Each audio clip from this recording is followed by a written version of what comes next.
Hello friends, welcome back to my YouTube channel Shruti life style vlogs. ಇವತ್ತಿನ video ಏನಪ್ಪ ಅಂತಂದರೆ, ನಾವು ಮೈಸೂರಿಂದ ಗೋಪಾಲ ಸ್ವಾಮಿ ಬೆಟ್ಟಕ್ಕೆ ಹೋಗ್ತಾ ಇದ್ದೀವಿ. ಸೊ ಮನೇಲಿ ಬೋರಾಗಿ ಮಕ್ಕಳು ಸಂಸಾರ ಗಂಡ ಅಂತೆಲ್ಲ ನೋಡಿ ಬೇಜಾರಾಗಿ ಒಂದು ಫ್ರೆಂಡ್ಸ್ ಎಲ್ಲ ಸೇರಿ ಒಂದು ಪ್ಲ್ಯಾನ್ ಮಾಡಿ ಹೋಗೋಣ ಗೋಪಾಲ ಸ್ವಾಮಿ ಬೆಟ್ಟಕ್ಕೆ. ಆಮೇಲೆ ಇನ್ಸ್ಟಾಗ್ರಾಮಲ್ಲಿ ಆಲ್ಮೋಸ್ಟ್ ಫೇಮಸ್ ಆಗಿದೆ ಈ ಜಾಗ, ಒಂದು ಸಲ ನೋಡಲೇಬೇಕು ಅನ್ನೋ ಜಾಗ ಆಗಿರುತ್ತೆ. ಸೊ ಹೋಗೋಣ ಅಂತ ಎಲ್ಲರೂ ಪ್ಲ್ಯಾನ್ ಮಾಡಿಕೊಂಡು ಹೊರಟಿದ್ದೀವಿ. ನಾವು ಹೊರಡ್ಬೇಕಾದ್ರೆ ಟೈಮಿಂಗ್ಸು 10:30 ಆಗಿತ್ತು ಮಾರ್ನಿಂಗು. 10:30ಇಂದ ಫಸ್ಟು ಎಲ್ಲ ನೀಟಾಗಿ ರೆಡಿ ಆಗಿಬಿಟ್ಟು ಫಸ್ಟು ಸಬರ್ಗೆ ಹೋದ್ವಿ. ಸಬರಲ್ಲಿ ಗುಂಡ್ಲುಪೇಟೆ ಬಸ್ ಇತ್ತು, ಬಸ್ನ ಹತ್ಕೊಂಡ್ವಿ. ಸಡನ್ನಾಗಿ ಬಸ್ ಸಿಕ್ತು, ಅಲ್ಲೂ ವೆಯ್ಟ್ ಮಾಡಲಿಲ್ಲ ನಾವು. ಗುಂಡ್ಲುಪೇಟೆಗೆ ಹೋಗೋ ರೋಡ್ ಮಾತ್ರ ಸಖತ್ತಾಗಿತ್ತು, ಫುಲ್ ಸೀನರಿ ಸೂಪರಾಗಿತ್ತು. ಸನ್ಫ್ಲವರ್ ಪ್ಲ್ಯಾಂಟ್ಗಳು ಮಾತ್ರ ಸಿಕ್ಕಾಬಡೆ ಇತ್ತು. ಅಲ್ಲಿಂದ ಗುಂಡ್ಲುಪೇಟೆಗೆ ಬಂದ್ವಿ. ಗುಂಡ್ಲುಪೇಟೆಲೂ ನಾವು ಬಸ್ ಕಾಯಲಿಲ್ಲ, ನಾವು ಹೋಗೋಷ್ಟರಲ್ಲಿ ಆಲ್ರೆಡಿ ಗುಂಡ್ಲುಪೇಟೆಲಿ ಗೋಪಾಲ ಸ್ವಾಮಿಗೆ ಬಸ್ ಇತ್ತು. ಅಲ್ಲಿಂದ ಸ್ವಲ್ಪ ತಿಂಡಿಗಳೆಲ್ಲ ತೊಗೊಂಡು, ಬಸ್ಸಲ್ಲಿ ಸುಮ್ಮನೆ ಹಾಗೆ ಹೋಗೋಕ್ಕಾಗುತ್ತಾ, ಏನಾದರೂ ತಿಂಡಿ ತಿಂತಾನೆ ಇರಬೇಕಲ್ವಾ, ತಿಂತಿದ್ರೆ ಸರಿ ಅಂದ್ಬಿಟ್ಟು ಎಲ್ಲ ಬೋಟಿ ಅದು ಇದು ಅಂದ್ಕೊಂಡು ತೊಗೊಂಡು ತಿಂದ್ಕೊಂಡು ಎಂಜಾಯ್ ಮಾಡಿದ್ವಿ. ಮಾತ್ರ ಆಲ್ಮೋಸ್ಟ್ ತುಂಬ ಇಯರ್ಸ್ ಆಗಿತ್ತು ಈ ಥರ ಪ್ಲೇಸಲ್ಲಿ ಈ ಥರ ಎಂಜಾಯ್ಮೆಂಟ್ ಮಾಡಿದ್ದು. ನೋಡಿ ಎಷ್ಟು ಚೆನ್ನಾಗಿತ್ತು ಅಂದರೆ, ಹೋಗೋ ಪ್ಲೇಸ್ಟು ಅಷ್ಟೇ ಸಖತ್ತಾಗಿತ್ತು. ಗೋಪಾಲ ಸ್ವಾಮಿ ಬೆಟ್ಟಕ್ಕೆ ಹೋದ್ವಿ. ಅಲ್ಲಿ ಹೋದ ತಕ್ಷಣ ಫಸ್ಟ್ ಒಂದು ಟೀ ತೊಗೊಂಡು ಒಂದು ಪ್ಲೇಟ್ ಬಜ್ಜಿ ತೊಗೊಂಡ್ವಿ. ಎಲ್ಲ ಕುತ್ಕೊಂಡು ಸ್ವಲ್ಪ ಡಿಸ್ಕಷನ್ ಮಾಡಿ ಹೋಗೋಣ ಇನ್ನು ಮೇಲೆ ಅಂದ್ಕೊಂಡು ಹೋದ್ವಿ. ನಾನು ಅಷ್ಟೇ ಸ್ವಲ್ಪ ಟೀ ಮತ್ತು ಒಂದು ಬಜ್ಜಿ ತಿನ್ಕೊಂಡೆ, ಚೆನ್ನಾಗಿತ್ತು. ಅಲ್ಲಿಂದ ಬರ್ತೀವಿ, ಇಷ್ಟು ಜನ ಇದ್ದಾರೆ. ನಾವು ಹೋಗಿದ್ದು ಗುರುವಾರ ಆಗಿತ್ತು, ಅದಕ್ಕೆ ಇಷ್ಟು ಜನ ಇದ್ದರು. ಬೇರೆ ಸಂಡೇ ಅವ್ರ ಸ್ಯಾಟರ್ಡೇ ಹೋಗ್ಬಿಟ್ರಂತೂ ಇನ್ನೂ ತುಂಬ ಜನ ಇರ್ತಾರೆ. ಆ ಜೋಳನೂ ಬಿಡ್ತಾಯಿಲ್ಲ, ಆ ಕ್ಯೂವಲ್ಲಿ ನಿಂತ್ಕೊಂಡು ಇನ್ನೇನು ಮಾಡೋಕ್ಕಾಗುತ್ತೆ. ಜೋಳ ತಿನ್ಕೊಳ್ಳೋಣ ಅಂದ್ಬಿಟ್ಟು ನಮ್ಮ ಜೋಳ ತಂದುಕೊಟ್ಲು, ತಿನ್ಕೊಂಡು ಕೂತ್ಕೊಂಡ್ವಿ. ಆಮೇಲೆ ಇನ್ಸ್ಟ್ರಕ್ಷನ್ ಓದಲೇಬೇಕಲ್ವಾ, ಇಲ್ಲೇ ಹೋದ್ರು, ಅದಕ್ಕೋಸ್ಕರ ಇನ್ಸ್ಟ್ರಕ್ಷನ್ ನೋಡ್ಕೊಳ್ಳೋಣ ಅಂದ್ಬಿಟ್ಟು ಅದನ್ನು ನೋಡಿಕೊಂಡೆ. ಇದೊಂದು ಕ್ಲಿಪ್ಪಿಂಗ್ ತುಂಬ ಚೆನ್ನಾಗಿತ್ತು, ಅದಕ್ಕೋಸ್ಕರ ಇದನ್ನು ತೊಗೊಂಡು ನೋಡಿಕೊಂಡು ಅವ್ರ ಹತ್ರ ಒಂದು ಟಿಕೆಟ್ ತೊಗೊಂಡ್ವಿ. ನಾವು ಆಧಾರ್ ಕಾರ್ಡೆಲ್ಲ ನಮ್ಮದೆಲ್ಲ ತೋರಿಸ್ಬಿಟ್ಟು, ಫ್ರೀ ಬಸ್ ಅಲ್ವಾ, ಇಲ್ಲಿಗೇನು ಖರ್ಚಾಗಿದೆ, ಒಂದು 500 ರೂಪೀಸ್ ಖರ್ಚಾಗಿರ್ಬೋದು ಅಷ್ಟೇ, ಅದು ತಿನ್ನೋಕ್ಕೆ. ಇನ್ಯಾವುದಕ್ಕೂ ನಮಗೆ ಖರ್ಚೇ ಆಗಿಲ್ಲ. ಅಷ್ಟು ಎಂಜಾಯ್ಮೆಂಟ್ ಮಾಡಿದ್ವಿ, ಖರ್ಚು ಆಗಿಲ್ಲ. ಆರಾಮಾಗಿ ಪ್ಲೇಸ್ನ ನೋಡ್ಕೊಂಡು ಬಂದ್ವಿ. ಈ ಥರ ಬಸ್ ಹತ್ಕೊಂಡು ಮೇಲೆ ಹೋದಾಗ ಎಷ್ಟು ಸೀನರಿ ಸಖತ್ತಾಗಿತ್ತು ಅಂದರೆ, ತುಂಬ ವರ್ಷಗಳಾಗ್ಬಿಟ್ಟಿತ್ತು ನಾನು ಈ ಥರ ಪ್ಲೇಸ್ನ ಹೋಗಿ ವಿಸಿಟ್ ಮಾಡಿ. ತುಂಬ ಇಷ್ಟ ಆಯಿತು ನನಗಂತೂ. ಯಾವುದೋ ಒಂದು ಬೇರೆ ದೇಶಕ್ಕೆ ಹೋಗ್ಬಿಟ್ಟಿದ್ದೀನೇನೋ ಅನ್ನೋ ಫೀಲಿಂಗ್ ಕೊಡ್ತಾಯಿತ್ತು. ಇಲ್ಲಿ ಬಸ್ ನೋಡಿ ಮೇಲೆ ಹತ್ತಕ್ಕಾಗ್ತಾಯಿಲ್ಲ, ಅದು ಫುಲ್ಲು ಅವರು ಸ್ಟಾರ್ಟ್ ಮಾಡ್ಕೊಂಡು ಹೋಗ್ತಾಯಿದ್ದಾರೆ. ತುಂಬ ಜನ ಇದ್ರಲ್ಲ, ಸ್ವಲ್ಪ ಭಯ ಆಗ್ತಿತ್ತು ನನಗೆ.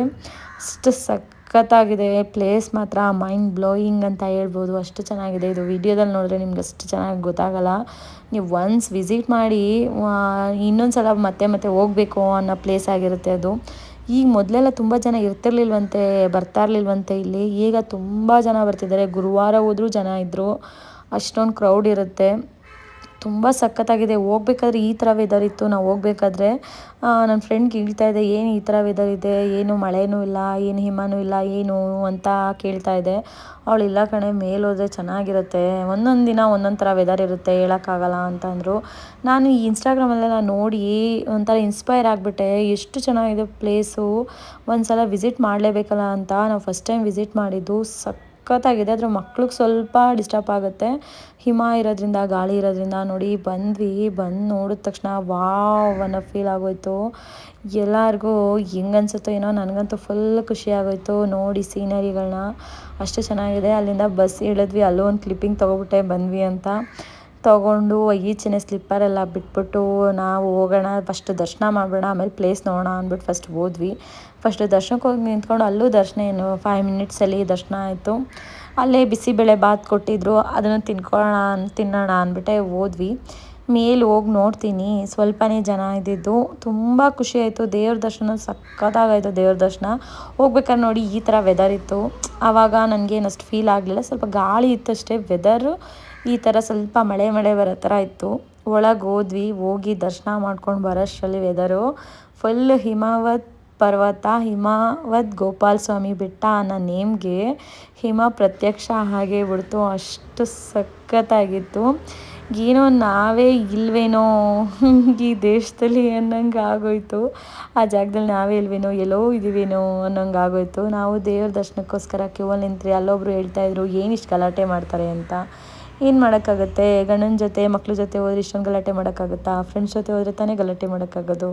ಅದನ್ನು ನಾವೇನೂ ರೆಸ್ಪಾನ್ಸ್ ಮಾಡಲಿಲ್ಲ. ಹಂಗಂತಿದ್ರು ಇವರೇನೋ ಕೋಲ್ ಇಟ್ಕೊಂಡು ಅದೇನೋ ಮಾಡ್ತಾಯಿದ್ರು. ಅದ್ರ ಮೇಲೆಲ್ಲ ನಂಗೆ ಅಷ್ಟು ನಂಬಿಕೆ ಇಲ್ಲ. ದೇವ್ರಿಗೆ ಮಾತ್ರ ಕೈ ಮುಗಿಬೇಕು, ಎಲ್ಲರಿಗೂ ಒಳ್ಳೇದು ಮಾಡಪ್ಪ ಅಂತ ಕೇಳ್ಕೋಬೇಕು, ಅಷ್ಟೇ ನನ್ನ ತಲೆಯಲ್ಲಿರೋದು. ಅಲ್ಲಿಂದ ದೇವ್ರ ದರ್ಶನದಿಂದ ಬಂದ್ವಿ, ಒಂದು ಪ್ಲೇಟ್ ತೊಗೊಂಡ್ವಿ. ಬಿಸಿ ಬಿಸಿ ಬಿಸಿಬೇಳೆ ಬಾತು, ಥಂಡಿ ವಾತಾವರಣ ಹೇಗಿರುತ್ತೆ ಇಮ್ಯಾಜಿನ್ ಮಾಡಿಬಿಡಿ. ಸಖತ್ತಾಗಿತ್ತು. ನಾನು ಇನ್ನೂ ಆ ಪ್ಲೇಸು ಅದು ನಮ್ಗೆ ಇನ್ನೂ ಗೊತ್ತಿಲ್ಲ, ಹಿಮ ಬೀಳ್ತಾರದು ಗೊತ್ತಿಲ್ಲ. ಫಸ್ಟು ಬಿಸಿಬೇಳೆ ಬಾತ್ ತಿನ್ಕೊಬಿಡೋಣ ಅನ್ನೋ ಒಂದು ಮೈಂಡ್ ಸೆಟ್ಟಲ್ಲಿದ್ದೆ. ತಿನ್ನೋಣ ಅಂದ್ಬಿಟ್ಟು ಬಿಸಿಬೇಳೆ ಬಾತ್ ತೊಗೊಂಡು ಈಚೆ ಹೋಗ್ತಾಯಿದ್ದೆ. ಈಚೆ ಹೋದಾಗಲೇ ನಮ್ಗೆ ಆ ವೆದರ್ ಏನು ಅಂತ ಗೊತ್ತಾಗಿದ್ದು. ಅಷ್ಟು ಸಖತ್ತಾಗಿದೆ. ನನ್ನ ಫ್ರೆಂಡ್ಸ್ ಎಲ್ಲನೂ ತೊಗೊಂಡ್ರು. ಅಲ್ಲಿಂದ ಬಂದು ನೋಡ್ತೀವಿ, ಫುಲ್ ಹಿಮ ಕಣ್ರಿ, ಸಖತ್ತಾಗಿದೆ. ನೋಡಿ ನಿಮಗೆ ಗೊತ್ತಾಗ್ತಿದೆ. ಫುಲ್ ಹೋಗ್ಬೇಕಾದ್ರೆ ಎಲ್ಲ ಕಾಣಿಸ್ತಿತ್ತು. ಬಂದು ನೋಡ್ತೀನಿ, ಫುಲ್ ಹಿಮ ಹಿಮ ಹಿಮ ಹಿಮ. ಬಿಸಿಬೇಳೆ ಬಾತು ಮರ್ತ್ಬಿಟ್ಟು ಫೋಟೋಗಳು ತೊಗೋತಾ ಇದ್ವಿ, ಅಷ್ಟು ಚೆನ್ನಾಗಿತ್ತು. ಅದು ಬಿಸಿ ಬಿಸಿ ಬಿಸಿಬೇಳೆ ಬಾತು ಈ ಥಂಡಿ ವಾತಾವರಣದಲ್ಲಿ ತಿಂದರೆ ಹೇಗಿರುತ್ತೆ ಇಮ್ಯಾಜಿನ್ ಮಾಡ್ಕೊಳ್ಳಿ ನೀವು.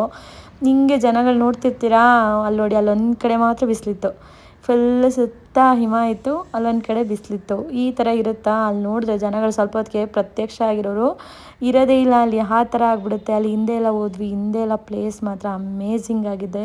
ಸುತ್ತಮುತ್ತ ಸಕ್ಕತ್ತಾಗಿದೆ. ಜಿಂಕೆಗಳಿತ್ತು, ಮತ್ತು ಆನೆ ಇತ್ತು, ನವಿಲಿತ್ತು ಅಂದರು.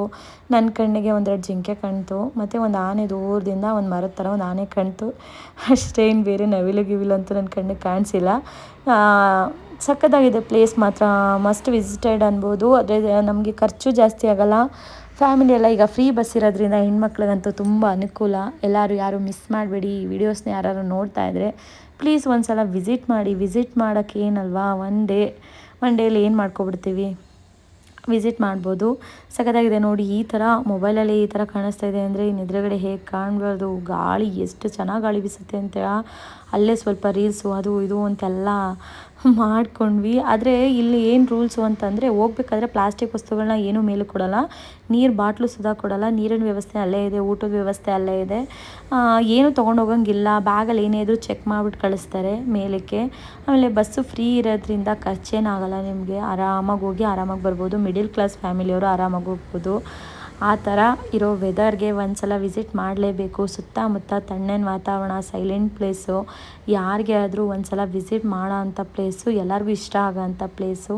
ಇಲ್ಲೆಲ್ಲೋ ನವಿಲು ಕಾಣಿಸ್ತಾ ಇದೆ ಅಂದರು, ಅದಕ್ಕೆ ಝೂಮ್ ಮಾಡಿದೆ, ಅದೇನೋ ನನಗೆ ಕಾಣಿಸ್ಲಿಲ್ಲ ನವಿಲು ಅದೆಲ್ಲಿತ್ತು ಅಂತ. ಆನೆ ಮಾತ್ರ ಅದೆಲ್ಲೋ ದೂರದಲ್ಲಿ ನಿಂತಿತ್ತು ಅಷ್ಟೇ. ಅದು ಮುಂದೆನೂ ಬರ್ತಾಯಿಲ್ಲ ಹಿಂದೂ ಬರ್ತಾಯಿಲ್ಲ, ಸುಮ್ಮನೆ ನಿಂತಿತ್ತು.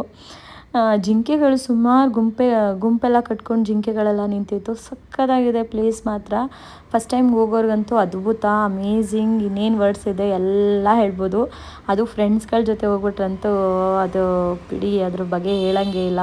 ಫ್ಯಾಮಿಲಿ ಜೊತೆ ಹೋದರೆ ಅಲ್ಲೋಗ್ಬೇಡ ಇಲ್ಲೋಗ್ಬೇಡ, ಅದು ಮಾಡಬೇಡ ಇದು ಮಾಡಬೇಡ ಅಂತಾರೆ. ಫ್ರೆಂಡ್ಸ್ ಜೊತೆ ಹೋದಾಗ ನಮಗೆ ಹೇಗೆ ಇಷ್ಟ ಬರುತ್ತೆ ನಾವು ಆ ಥರ ಸ್ವಲ್ಪ ಇರ್ಬೋದಲ್ಲ, ಅದಕ್ಕೋಸ್ಕರ ಫ್ರೆಂಡ್ಸ್ ಜೊತೆನಾದರೂ ಹೋಗಿ, ಫ್ಯಾಮಿಲಿ ಜೊತೆನಾರು ಹೋಗಿ, ಒನ್ಸ್ ನೀವು ಹೋದರೆ ಇನ್ನೊಂದು ಸಲ ವಿಸಿಟ್ ಮಾಡೇ ಮಾಡ್ತೀರಾ. ಅಷ್ಟು ಚೆನ್ನಾಗಿರೋ ಪ್ಲೇಸು, ಅಷ್ಟು ಗಾಳಿ ಬರ್ತಾ ಇರುತ್ತೆ. ಮಕ್ಕಳು ಕರ್ಕೊಂಡು ಹೋಗ್ಬೇಕಾದ್ರೆ ಟೋಪಿ ಮತ್ತು ಈ ಜಾಕೆಟ್ಸ್ ಎಲ್ಲ ಹಾಕ್ಕೊಂಡು ಕರ್ಕೊಂಡು ಹೋಗ್ಬೇಕಾಗುತ್ತೆ, ಯಾಕಂದರೆ ತುಂಬ ಗಾಳಿ. ಅಷ್ಟು ತಣ್ಣನ ವಾತಾವರಣದಲ್ಲಿ ಮಕ್ಕಳಿಗೆ ಗೊತ್ತಲ್ಲ ಹುಷಾರು ತಪ್ಪಿಡ್ತಾರೆ. ಅದಕ್ಕೋಸ್ಕರ ಮಕ್ಕಳು ಕರ್ಕೋಬೇಕು, ಸೇಫಾಗಿ ಕರ್ಕೋಬೇಕು. ನಾವು ಹೋಗಿದ್ದಾಗ ಹಿಮ ಬೀಳ್ತಿತ್ತಷ್ಟೇ, ಮಳೆ ಬರ್ತಾ ಇರಲಿಲ್ಲ. ಹಿಮದಲ್ಲೇ ಸಖತ್ತಾಗಿ ಕಾಣಿಸ್ತಿತ್ತು ದೇವಸ್ಥಾನ, ತಂಪಾಗಿತ್ತು, ನೆಮ್ಮದಿಯಾಗಿತ್ತು. ಸೊ ನಿಮಗೇನಾದರೂ ಈ ವಿಡಿಯೋ ಇಷ್ಟ ಆಗಿದರೆ ಲೈಕ್ ಮಾಡಿ, ಶೇರ್ ಮಾಡಿ, ಸಬ್ಸ್ಕ್ರೈಬ್ ಮಾಡಿ, ನನ್ನ ಅಕೌಂಟ್ನ ಫಾಲೋ ಮಾಡಿ, ಮತ್ತು ಬೇರೆಯವ್ರಿಗೆ ಶೇರ್ ಮಾಡಿ. ಸ್ಮಾಲ್ ಯೂಟ್ಯೂಬರ್ಸ್ನ ಸಪೋರ್ಟ್ ಮಾಡಿ ಅಂತ ಕೇಳ್ಕೊಡ್ತೀನಿ. Thank you so much. Thank you for watching.